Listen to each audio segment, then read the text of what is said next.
وہ اہل بیت کا دشمن، اہل بیت پہ تان کرنے والا، اہل بیت کی مخالفت کرنے والا سنی نہیں ہو سکتا۔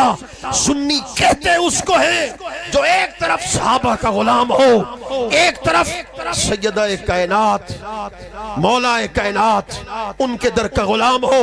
خدا کی عزت کی قسم میرے کریم آقا نے ارشاد فرما حبو کا ایمان،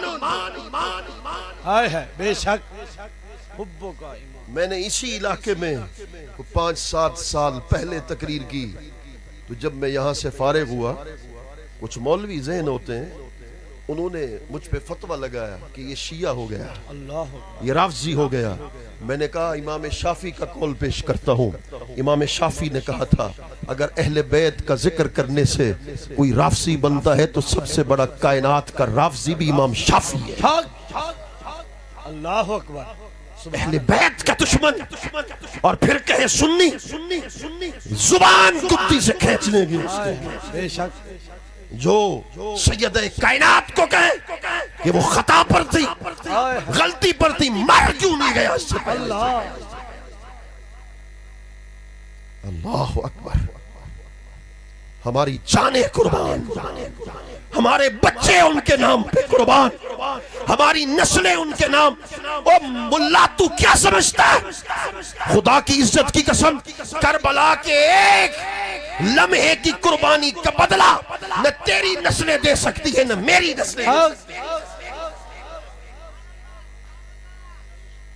جب عمر بن سعد نے حضرت سیدہ زینب کے بارے میں کہا انہیں لے جاؤ، اور حضرت شہربانو کے بارے میں کہا، امام زین العابدین کے بارے میں کہا لے جاؤ ان کو، اور دن کی روشنی میں دیکھیں امام حسین کے جسم کو ہم نے کیسے کاٹا، حضرت اون محمد کے جسم کو کیسے کاٹا، امام علی اکبر کو، امام علی اصغر کو کیسے شہید کیا۔ جاؤ دن کی روشنی میں ان کو دکھاؤ۔ ایک بات میرا جملہ سن لینا، یزید بھی اپنے آپ کو مسلمان کہتا تھا۔ حسین کا دشمن کوئی عیسائی نہیں تھا، حسین کا دشمن کوئی یہودی نہیں تھا، حسین کا دشمن ایک طرف سے مصطفیٰ کا کلمہ پڑھتا تھا اور دوسری طرف سے امام حسین کے گلے پہ تلوار چلاتا تھا۔ وہ مسلمان اپنے آپ کو مسلمان کہلواتے تھے۔ یارو اللہ اکبر، میں بات مکمل کر دوں۔ دن کی روشنی میں کربلا کے قریب لے گئے علی کی بیٹی کو، حضرت سیدہ کائنات کی شہزادی حضرت سیدہ زینب سلام اللہ علیہا کو، کہ دن کی روشنی میں دیکھیں امام حسین کا جسم کیسا ہے، حضرت علی اکبر کا، حضرت علی اصغر کا جسم کیسا ہے۔ خدا کی قسم اٹھا کے کہتا ہوں، راوی لکھتا ہے کہ علی کی بیٹی صبر کا پہاڑ تھی، 10 محرم الحرام کا وقت گزار چکی تھی، مگر جب یہ صبح کی روشنی میں امام حسین کے جسم کو دیکھا تو پھر مدینہ کی طرف منہ کر کے کہا یا محمدہ، نانا جان آپ کو واسطہ ہے سیدہ کائنات کا، میرے آقا ایک مرتبہ کربلا کے میدان میں آؤ، اس حسین کے جسم کو دیکھو کہ جن کے جسم کو سونگ کے کہتے تھے مجھے حسین کے جسم سے جنت کی خوشبو۔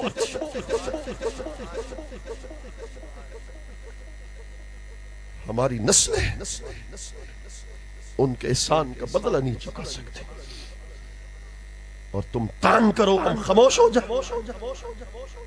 کافر کی زبان پہ تالے ہوں گے، منافق کی زبان پہ تالے ہوں گے، عاشق کی زبان پہ کبھی تالا نہیں لگ سکتا۔ بے شک بے شک، سلامت رہو۔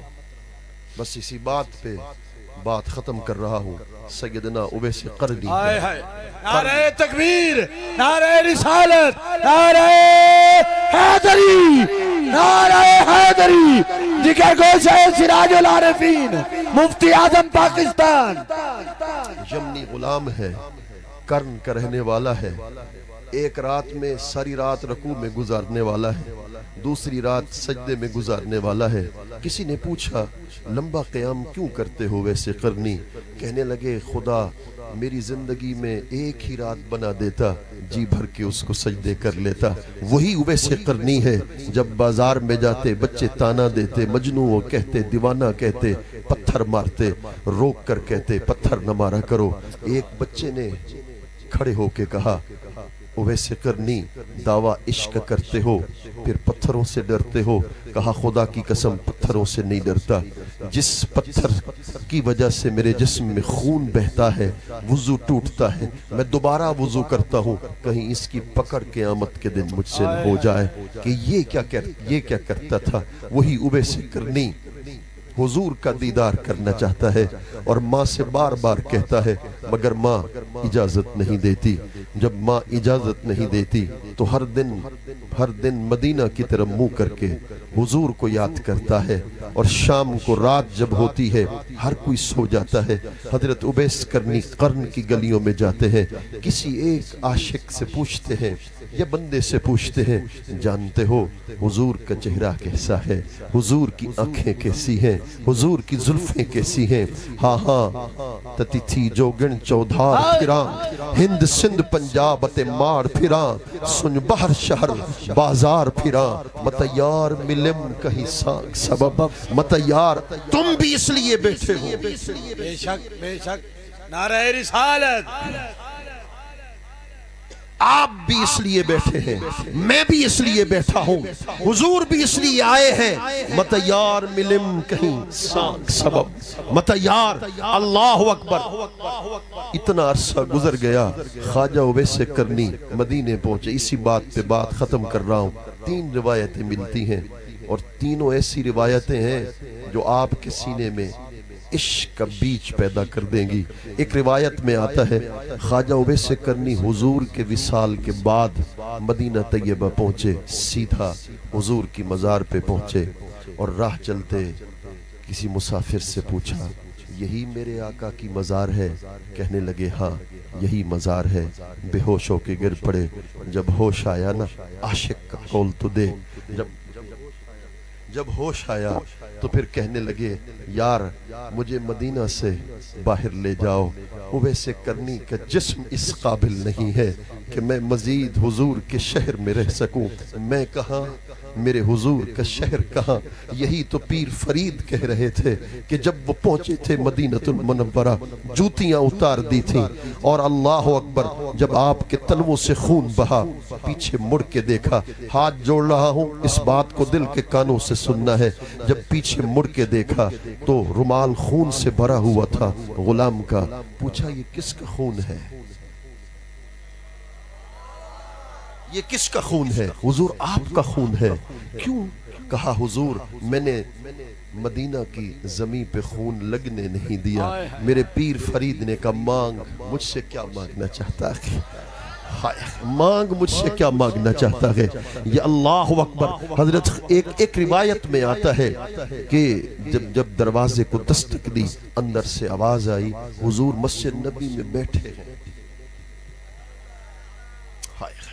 یہ روایت وہی سمجھے گا جو عاشق ہوگا، وہی سمجھے گا جو عاشق ہوگا۔ مسجد نبی میں بیٹھے ہیں تو چلے جاؤ دیدار کر لو۔ قدم بڑھایا تو دل میں خیال کیا اویس کس آنکھ سے حضور کو دیکھے گا؟ وہیں سے پیچھے مڑ گئے، دیدار نہ کر سکے۔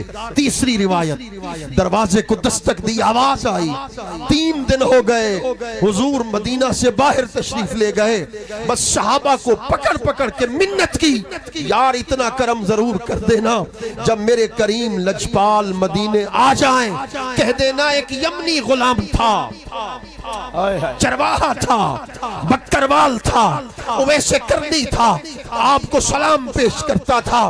جب صحابہ نے سلام پیش کیا اللہ اکبر میرے آقا گھر تشریف لے گئے اور پھر وہی قدم وہیں رک گئے۔ پوچھا کون آیا تھا؟ میرے آقا آپ کا غلام اویس کرنی آیا تھا، میرے آقا باہر تشریف لائے، بس بات اسی جملے پہ ختم کر رہا ہوں۔ وہاں کرن کا بادشاہ، وہاں یمن کا عاشق، وہاں حضرت اویس کرنی تیری شان ساری کائنات حضور کا ذکر کرتی ہے، اس دن مصطفیٰ تیرا ذکر، سارے محدث، سارے مفسر حضور کا حلیہ بیان کرتے ہیں، اس دن مصطفیٰ تیرا حلیہ بیان کر رہے ہیں۔ تو پھر گڑی اختیار خان کی سرزمی کے عاشق کی بات نہ کر دیں، کرم دی بھال جے بھالے، ہزاراں درد ہون ٹالے، مٹھے چیں چل دی واہ چالے، کرم دی بھال کیا پچھ دیں، اتھاں خود عبد سدویں دے، اتھاں حق نال ملویں دے، دماغیں کو چکرنے دے، ہے الٹی چال کیا پچھ دیں، عبودیت کو رنگ لا یس، الوہیت کو چمکا یس، تے ہر شان ٹھمکا یس، مفصل حال کیا پچھ دیں، دم آخر نمائی جلوے دیدہ جا میرا۔ اسی نسبت کو قائم رکھو، حضور کی غلامی کی نسبت کو جب قائم رکھو، اس لیے کہ یہ وہ اس ہستی کے شہزادے ہیں جن پہ براہ راست رسول اللہ کا کرم ہے، میرے کریم آقا کا براہ راست کرم ہے، اس ہستی کے آپ شہزادے ہیں۔ اللہ کریم میرے حضور کے سایہ عاطفت تا دیر سلامت فرمائے، وما علینا الا البلاغ۔